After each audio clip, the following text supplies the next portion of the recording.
President Trump taking to the battleground state of New Hampshire for a rally, while his approval rating nears a record low, according to a new Fox News poll. Meanwhile, Joe Biden's campaign will also be there tonight. They're going to protest the president's rally. But even as the economy, and we're talking here, talks of fear of a recession, Biden and his Democratic opponents really seem to be avoiding that issue. They're still more or less focused on social problems. Joining me now on this debate, Kelsey Bolar of the Independent Women's Forum and Heritage Foundation, along with Democratic strategist Shafar Jeffries.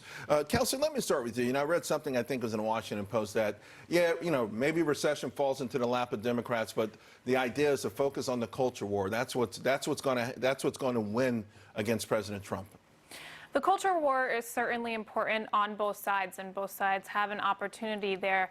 Part of President Trump's support comes from voters who are sick and tired of being told what kind of straws they can and can't use, that due process doesn't matter, as we saw play out in the Kavanaugh hearings, what types of cars that they can and can't drive, what types of pronouns they can use.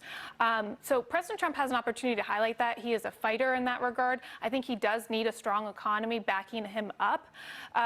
But, he has an opportunity there as long as maybe he doesn't go too far in the tweets. Well, do you think that, though, the Trump supporters also feel like the calls, the racism is sort of, maybe it may be aimed at Trump, but for the most part, it's also aimed at his voters? Are they resentful of that? They take those charges very personal. There's really no worse insult in this country than to be accused of being a racist. And when you actually talk to voters and learn why they support the president, most often it comes down to his policies, many of them economic, which is why, again, a strong economy is perfect. So absolutely, I don't think playing the race card is a good strategy for Democrats.